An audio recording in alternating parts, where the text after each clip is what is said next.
Are you a chiropractor with a struggling practice, having a hard time finding and keeping patients? Is your staff falling short of expectations? I'm Dr. Scott Sawyer, and DC Trainings has the answers that you need. So tune in now and find out how.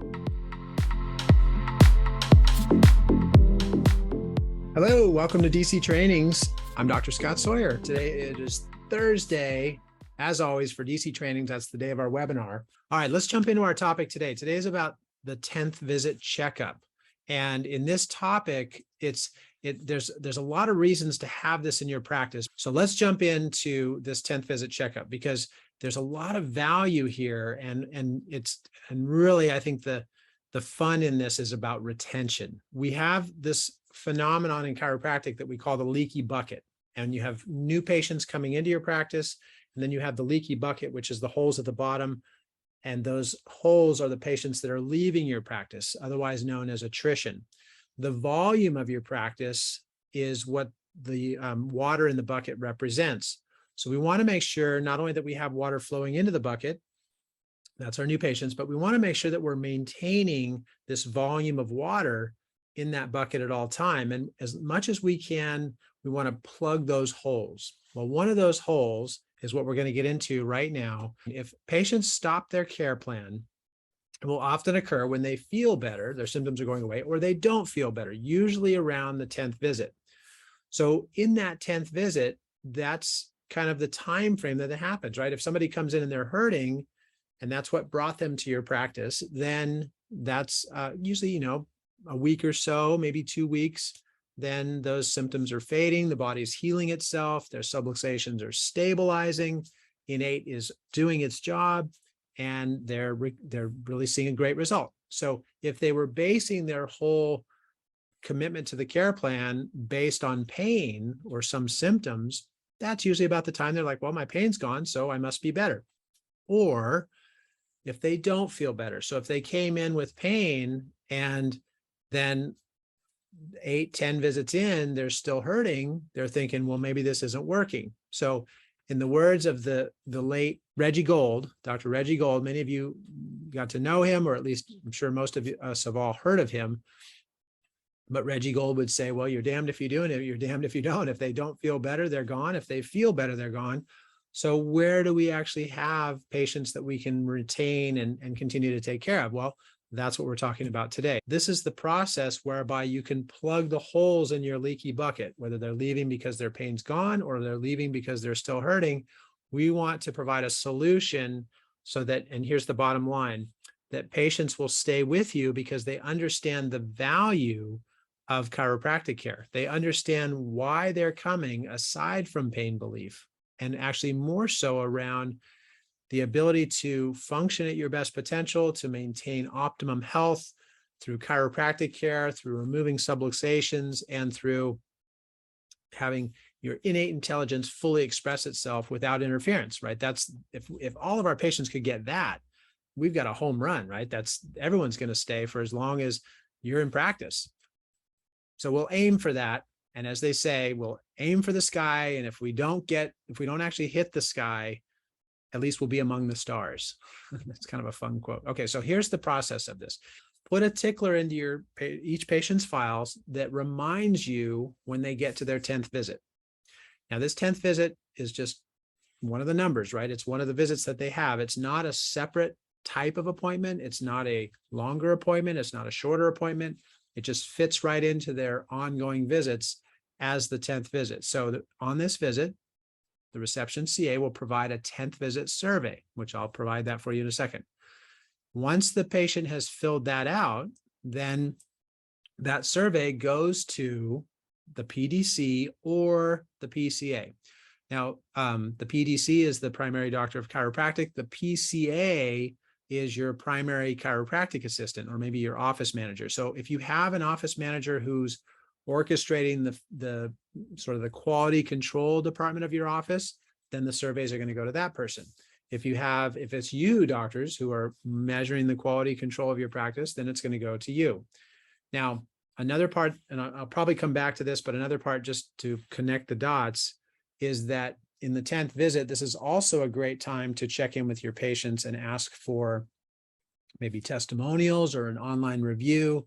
And so there's the person who's collecting these 10th visit surveys is also the same person who should be monitoring your online reviews. So just to connect those dots. And once those are delivered to the PCA or the PDC, then that just goes in their box and they're going to review those later. And if there's a need to follow up with a patient about one of the answers they put in, then of course you're going to want to follow up with that person. So it's a nice way to be able to check in. And I'll show you when I show you the samples, there's also some positive opportunities to check in as well. But that gets delivered to one of those two individuals within the practice. Now the patient is sent back for their adjustment. So again, this was right at the front desk. So that didn't take any time from the front desk other than asking the patient, just, would you please fill out this survey? And then that survey goes to the responsible person. Then they go back to get adjusted. When they're going in to get adjusted, doctors, this is on you. You need to have a tickler in place that shows you this is the 10th visit checkup. Now, again, you don't have to lengthen the visit. You don't have to add more time. It's just a quick check-in. And the reason for the check-in is if their pain is gone and they're thinking they're done, or if they're still hurting and they're thinking it's not working, that's where your antennas need to be up. You need to be watching for clues around one of those two scenarios. If one of those two scenarios is not occurring, then it's full steam ahead. There's no deviation. But if one of those two comes up, you want to make sure that you address that. So this is how that happens. Let's say that, Naomi, welcome to our call today. So let's say Naomi's my patient. And so Naomi's laying on the table. So I come in and I give Naomi her chiropractic adjustment. And at the end of it, I want to sit her up and say, now in the back of my mind, I'm saying, okay, this is the 10th visit checkup. This is where I ask these 3 questions. That's what's going on in my mind. Okay. And here's the question. So Naomi, first of all, I just wanted to let you know how much we appreciate taking care of you. Just want to check in with you and ask about your appointments. Are the times for your appointments set up conveniently? Are they still the best fit for you? Yes, they are. Great. Now, if she said no, obviously I'm going to talk about that. No, I'm late for work every time I come in. I thought I would make it in and out in time. You make me wait too long. I'm late for work. So obviously we have something to talk about, don't we? Otherwise, if she's late for work all the time, is she going to continue coming in? No. So we want to make sure we check in about that. So are your appointment times convenient? Are your payments comfortable? And if she's like, yeah, my appointments are fine. Yeah, my payments are comfortable. Then I might add, if I feel like she's just kind of glossing over it, because we're just getting to know each other, right? I've only seen her for a few visits. And, for those of us who have been in practice a while, we have patients that have been coming in for years. We know them very well, but here we're just getting to know this person. We're hoping that they stay long-term. So we want to develop a good rapport. And so in the question about payments, are your payments comfortable for you? Sure, doc. Yeah, they are. Okay. Just want to check in because remember, we're going to have another follow-up at the end of a 12-month series of chiropractic adjustments. So do you still feel like it's a good fit for the entire course of your care plan, meaning a whole year? Yeah, it's fine. Okay, good. Okay. See, what's happened here is at the 10th visit, they're probably getting pretty close to, or maybe they've already passed their second payment, right? Maybe you did a prepaid, so that's all done. But if they're doing monthly payments, they're sort of gearing up for their second payment. So again, this is another reason to be checking in and saying, okay, that first one, they were in pain. They're like, I'll pay anything. I don't care. I'll just take my wallet. I need help, right? But now they're feeling better. Now their wallet doesn't come out as easy. So this is, again, a time that you're watching for that just to make sure it's comfortable, because if you don't handle this, doctors, they're gone. Whereas if you handle it correctly, not only are you going to be able to continue taking care of this patient, which is the best part, obviously, but let's say you needed to work out a modified payment arrangement, a modified care plan based on a different payment because they shared with you at the 10th visit that 12 months of these payments isn't going to be feasible, right? So we're fleshing these things out just to make sure that everything's going to go full speed ahead, and they're going to be able to continue with their care and ultimately get the best results. So Naomi, are your payments comfortable for you? Yes, they are. Great. And as far as your results go, are you happy with the results that you're starting to see already? Now, I want to phrase that again because there's certain key words that I use, and there's reasons for these key words. So are you happy with the results that you're starting to see already? Now, in her mind, if she's feeling great and she's thinking, oh, I'm already done, the word starting is kind of an important word, isn't it? Starting to see, because that depicts, whoa, you mean there's a lot more coming? My symptoms are gone. What did you mean by that, right? Or are you starting was one word, and then to see results, right? I want to make sure that she's seeing results. She's experiencing a change. She's seeing the benefit of being under chiropractic care. But then that last word, already, right? We don't want to get the impression like, oh, we're jumping the gun. If she's thinking, yeah, I'm already seeing results, so maybe I'm done. Or maybe she's not seeing any results yet. So if you're saying already, like, yeah, we should see results quickly, and she's thinking, no, I'm not seeing results, well, then we need to talk about that, right? Because it may be that, well, doctors, as we know, the famous Clarence Gonstead quote, if you're not seeing results with your patients, never question the principles of chiropractic. Those are always correct. Question your application of the practice of chiropractic. So it may be that we need to change the adjustments or the way that we're taking care of this patient to get better results. I just had a patient recently where on the x-ray, the atlas tilt was not good. It was too flat. But then at the same time, he had a C6 subluxation with some pretty advanced degeneration. There was a bone spur. So I had been focusing on the upper cervical subluxation. My palpation showed that that was the one that was just more fixated and stuck. And immediately that produced headaches. So on the 10th visit checkup, when I was checking in about the results, it came up that the headaches had actually, there was no headaches before, and now there was headaches. And so we changed the adjustment. We left the atlas alone. That was more sensitive, focused on the lower cervical subluxation at C6. And lo and behold, results are great, headaches gone, and now we're smooth sailing. So that, again, are you happy with your results already that you've achieved already, or that you're starting to see already? Really flushes out those patients that are thinking, I'm ahead of schedule, I'm behind schedule, it's not working for me, I'm already done. So those are some key words that you can use to stay really connected, right? And to make sure that there's satisfactory results, comfortable payments, and convenient appointments. So once we've gone through those three questions, and we've also addressed any concerns, right? So we've addressed that, and it may require that you walk them up to the front desk and let them know there's going to be a different payment arrangement. There's going to be a different schedule. Maybe we're going to change the frequency, whatever that is that you need to come up with. Do it quickly, do it efficiently, so it doesn't back up the rest of your patient flow, but don't skip it. Okay. Now, I said I was going to come back to this because let's suppose for a moment that it's the patient that's like, my appointments are fine, my payments are great. In fact, I'll share a story with you for those of you whose CAs are assisting with the report of findings, which I know there's many of you. Once again, back to you, Naomi. Great to have you on the call. Yesterday, I had a patient who my CA, Brenda, did the report of findings.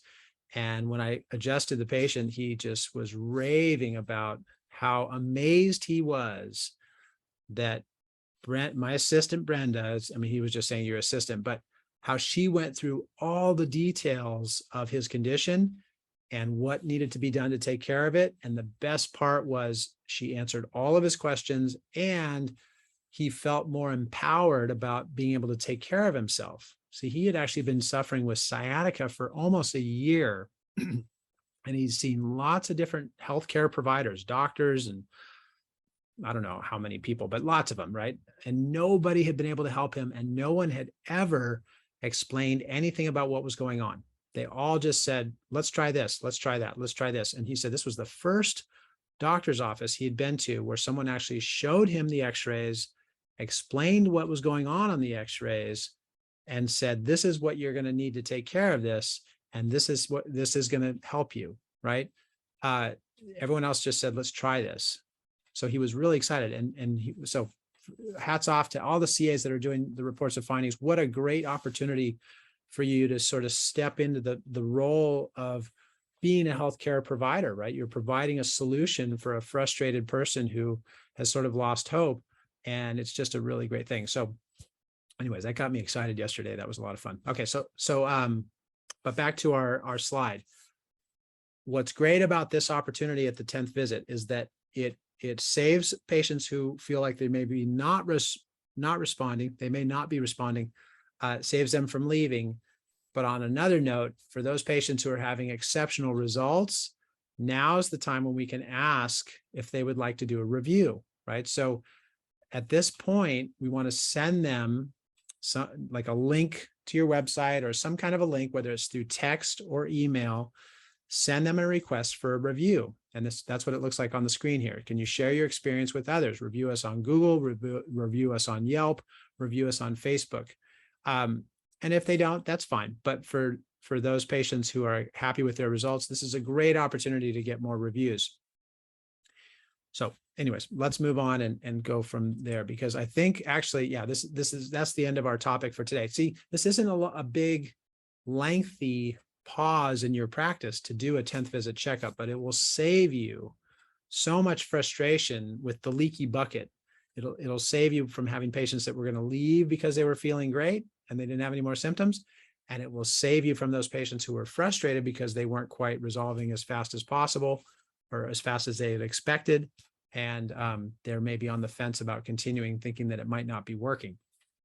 So next week, we'll get into the progress exams, and I'll show you that at that point. Now, I want to jump over to this screen here. As I told you, I'm going to show you the forms that we have available for you. And on our homepage here, you can see that we have our documents. We also have the videos. And on the video, you can watch the 10th visit checkup demo, and you'll see the whole sequence of how that process goes. Again, it's a 20-second video. So when you condense each of these parts that I've shown you, it's very quick. It literally can add, half a minute to your visit, unless there's an issue. If there's an issue, well, thank goodness we fleshed it out now rather than trying to get a hold of a patient who's already left. But if there is an issue, it's usually easily resolvable, correctable, and we move on. So check out that video when you get a chance. And so now we go through the form. So on the outline here, I'll go through this kind of quickly because we just did, but at the 10th visit, the patient gets a 10th visit survey. They complete the survey. The survey is given to, and it's completed and given to either the primary doctor or the primary CA.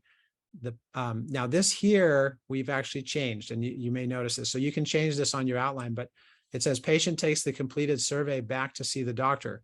We no longer do that because what I found was there was some patients sometimes that would put down some criticism basically, and then they felt uncomfortable with me walking right in with that survey and confronting them on it. Plus, in our flow, having the survey go back, me putting them on the spot, it just interrupted our flow. So now what we've found, and I feel like this is a better, definitely a softer way to handle when issues come up, is just to have that go back to either my box or my PCA's box, and then I review it later. And if there's follow-up needed with a patient, of course, I will either call them or meet with them in person at another visit. So that has changed. So we don't actually take that back to see the doctor anymore. Doctor checks in with the patient about overall progress with 3 questions. That's it. Are your appointment times conveniently scheduled? Are the financial arrangements we set up still comfortable? And are you happy with the results that you've achieved so far?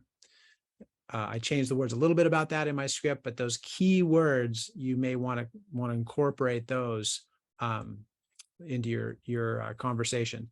Any questions or concerns around these questions are addressed by the doctor during the consultation. If the patient is satisfied with all categories, the doctor requests they share their experience through an online review. Doctor notifies reception as to whether the online feedback is approved and continues seeing other patients. So on this one, what would happen here is if, and again, this is without the survey going back with the patient. So I'm seeing the patient in a room, and in my office, we use the Platinum system, which is, it's very easy for me to send a quick note to the front desk. If you don't have that, you can also have just a little stack of scratch papers in the adjusting area. And then you can always grab one of those scratch papers, scribble a little note on it and say, please hand this to the front desk on your way out. Real easy way to have a good communication with your front desk without having to walk the patient up every time. If you're in a position to be able to walk them up every time, that's fine too. You just tell the front desk. But here's the point of it. I need to let them know if the patient said, yeah, I'll do a review for you. Okay, great. And then I can just send a quick note to the front desk, or I can write down, an R, or I can just write the word review on a scratch paper and say, give this to the front desk. Either way, let them know, because then the front desk's responsibility is to send the message, or like a text message or an email, or however you do your online review stuff. Let your front desk send that or connect the patient with the ways that you want them to initiate that review. Okay, so however you do that. In my office, we send a text message, so they get a quick text, and it looks like that picture that I showed you. This brief consultation should occur in conjunction with serving other patients and is conducted by the doctor after the patient's adjustment. So that's the flow of that. Now, here's the script. Very straightforward, very easy. The survey is provided by the reception CA on the 10th visit before the patient sees the doctor. The doctor then reviews the feedback. But again, I'm not seeing it right then. I just ask them the questions. There's a tickler on the screen that says this is the patient's 10th visit. The patient doesn't bring back the survey. I'll change this for next year with DC trainings, but here's how it goes. Doctor, I'd like to get feedback about your progress so far. Okay. Are your scheduled appointment times working well for you? Yes, they're working out fine. Are you happy with your results so far? Your adjustments and results so far? Yes, I have more energy and I feel better. Are your payment arrangements comfortable for you? Yes, they're affordable. Is there anything we can do to serve you better? No, I'm happy with my progress. Thank you. We appreciate caring for you and are looking forward to seeing more improvement during this coming year. So there you go. You did your check-in. You're good to go. Here's the survey, which you can pull offline. You can just print that out and away you go. There's 3 surveys per page. So we have them cut into thirds, and then we have them vertically placed into one of those little plastic brochure holders. They're right there. So the CA can just grab one and just hand it right to the patient. And here's one, of course, that's a sample. And as I said, when this comes up, like here, they gave us all 5s, which is great. And then the comments included more cookies in the lobby, haha. But my point is here is where you want to watch these, because if you get a 1 or a 2 or even a 3, that you should follow up on. Now, a 4 or a 5, some patients have the mindset. I mean, you probably have this for yourself too. You may be the person that likes to just say, yeah, it's a 5, it's great. Another person who's totally happy with the service might give it a 4, because in their mind, there's sort of they always think, well, there's always room for improvement no matter what. So that a 4 may be where they rate you, but definitely a 3, 2, or a 1 deserves some kind of follow-up and some diving into to find out why. So those are there for you. Those are right on the website, on the homepage. And that brings us right up against the end of our topic. But before you go, wait, don't run. I once again just want to say that it's important that you let me move this over here. There we go. Please RSVP for the seminar. I'd love to see all of you in person. Definitely want to have that time together as our chiropractic family. If you're not able to attend in person, it's on November 5th, Saturday. We'll be starting at 10 o'clock.